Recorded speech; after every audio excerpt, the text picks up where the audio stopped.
Yep, that's right. You heard me correctly. I will be selling my Quantum Dot OLED gaming monitor, if you can call it that. And honestly, there's a number of reasons as to why I'm going to be doing this, and I'll likely be moving to the 57-inch Samsung Neo G9. God, they have to keep renaming every single one Neo G9. I don't know why, but they continue to do it, so here we are. Now, the reason why I'm probably going to be moving to that is because it has an incredibly high resolution and refresh rate, and it's mini LED. I'll have some videos on it on the future, but I want to give it a try and see if Samsung has ironed out their quality control problems. And speaking of Samsung and quality of control problems, well, you can probably guess why I'm going to be selling my Quantum Dot OLED gaming monitor. And yes, some of it has to do with the classic Samsung quality control problems. I mean, don't take it from me. You can go on literally any forum and see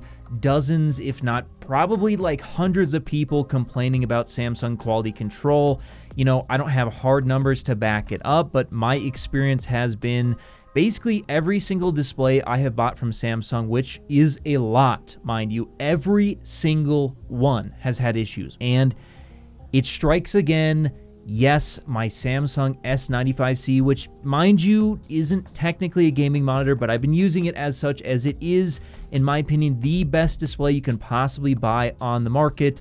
Unfortunately, also appears to be having, I think, quality control problems. I'm not sure, but one of the major issues I'm having is, well, I'm getting random black screens at 144 hertz. And I know I'm not the only one, and this is basically the only reason I bought this display. It is a 4K glossy 144 hertz Quantum Dot OLED display, and it's also probably the brightest display out there after you go ahead and mess around with it, which I'm not going to tell you how to do that, but yes, you can make it much, much brighter. And so, thus, it is honestly the best display I've ever seen, but it's got a lot of issues. The random blankouts is definitely one of them. It doesn't happen often, maybe once a day, maybe a couple times a day. Sometimes it doesn't even happen for days, but when it happens, it sucks, and it shouldn't be something that I'm have to deal with. The other issue with OLEDs in general for work is, and I'm sure you've heard this before, the automatic dimming can be an issue. Now, you can go into the service menu of these TVs and disable automatic dimming. I've been able to do that in the past with no issues, but for whatever reason on the Samsung S95C, or at least the current model I'm using, it seems to have some sort of hidden one that you cannot disable. And I'm not just talking about resizing a window and, you know, it becoming dimmer. Of course, that's going to happen. That's just part of the experience of OLED, and that's something that I don't really mind that much. I mean, I wish it didn't, but it's not really a big deal. However, what I'm talking about is you leave a static screen on and it slowly becomes dimmer and dimmer and dimmer. Now, after disabling the automatic dimming, it kind of wouldn't happen, but after a certain amount of time, it would still happen. And at that point, I'd have to completely turn off the display and then turn it back on to get it to go back to normal. It's something that's like, I don't know if it's heat related or what, but there's something going on there where it will automatic dim no matter what, and there's no way around it, and you have to completely restart the TV to get it to stop doing that. That should not be happening. That is not a good experience. And between that and the insane expense of this TV, which, by the way, the 55-inch, I think it originally launched at around $2,500, I just can't justify using this as a monitor any further because of these issues I'm having. Now, if these issues weren't present, I would continue to use this because it is without a doubt the best looking display on the market. And I've heard from some people that apparently newer models might not be having these issues, or at least might not be having the random blankout issue.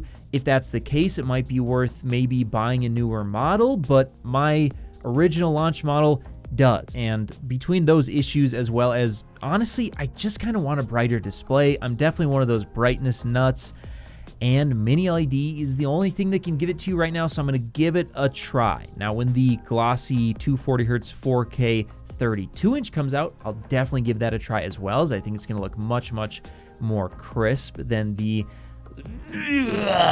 matte finish on the Neo G9, but I'm going to try and live with the matte finish for a little bit because I think it's going to be the best alternative in the meantime. So, yep, there you have it, guys.